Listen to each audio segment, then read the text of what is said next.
You guys did a great job today. Here's some of the key tips you can use to take away.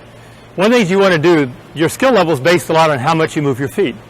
Typically on the Pro Tour, the players average 10 to 12 steps between shots, between every ball they hit. So at this intermediate level, if you can average between 6 to 10 steps, you're going to find your game really goes up. But the bad news is, each time you drop 2 steps, you drop 1 skill level. So you could quickly become a 3-0 player by dropping 2 steps.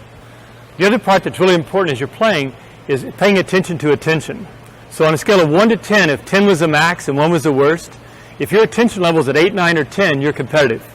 If it's 7, 6, or 5, you're probably pretty social. And if it's below that, you're dangerous. You're going to hurt somebody, you probably yourself. So when you go out there to play, when you make an error, first thing you check is, where was my attention level? You're going to find that that's what falls apart, not your forehand. Another cue that you can use is say touch. For example, when the ball's coming in, instead of saying anything about trying to hit the ball, if I say touch, it's a relaxing one. For example, Tom, hit my hand. Now touch my hand. Just the word makes a softer thought. So when the ball comes in, instead of thinking crush, if you'll think touch. And also by saying touch, you happen to breathe, which keeps you from holding your breath. So when you hold your breath, you get very tight and you start to shorten your swing. So breathe for success, be at scale level 8, 9, or 10 when you play. And the last two, number 1, there's 3 different speeds you can hit at. The hardest you can hit the ball without missing is called level 3. That you get to use about every 3rd Thursday. But you say, well, that's the one I paid all the money for. That's why you don't want to use it up. You've got to use it at the right time.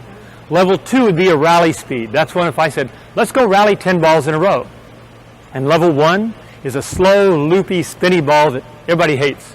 In fact, when you play like that, people usually don't call you to practice because you're not fun, because you win all the time. And it drives them crazy because you really can't play tennis. You just hit an ugly ball.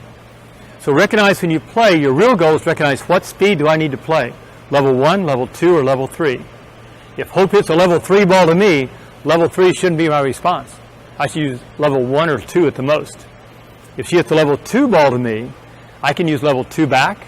I can still softball her with level 1. And if I get the right shot, and it's the 3rd Thursday of the week, I can hit level 3. But I never want to miss when I go to level 3. That's my big shot. When you play again, level 1, the ones you used to warm up with, that's what you're going to use most. But guess what? Next most important thing, you must have a target. And it's kind of neat because the tennis court's marked off. Have you guys ever play a game called Foursquare? That's what tennis really is. Basically, there's 4 squares. The deuce service court is square 1. Behind the deuce service court is square 2. Behind the ad court is square 3. And the ad court itself is square 4. So 1 and 4 are your short squares. 2 and 3 are your deep squares. If you're playing doubles and you're the deuce court player, guess what? You're a 1 and 2 player with an occasional lob to 3. But you won't go to 4 because there's a person already there. If you're the ad court player, you're a 3 and a 4 player with an occasional lob to 2. But spot number 1 is already taken. So you must have a target to play. You must choose the speed you're going to hit the ball at. You want to stay relaxed, so you're going to say touch when you hit the ball. And as you go through again, you want to be loose enough, or you're paying attention enough that you're at 8, 9, or 10. And the last part, the more you move your feet, the better, because tennis is a very moving experience. Let's go move our feet and get out there and experience a good game. Good job, everybody. Way to go. Awesome. Come on in. Here we go. High fives for every. Got it. Hope, don't leave me out. Lynn, get me over there. And Kathy.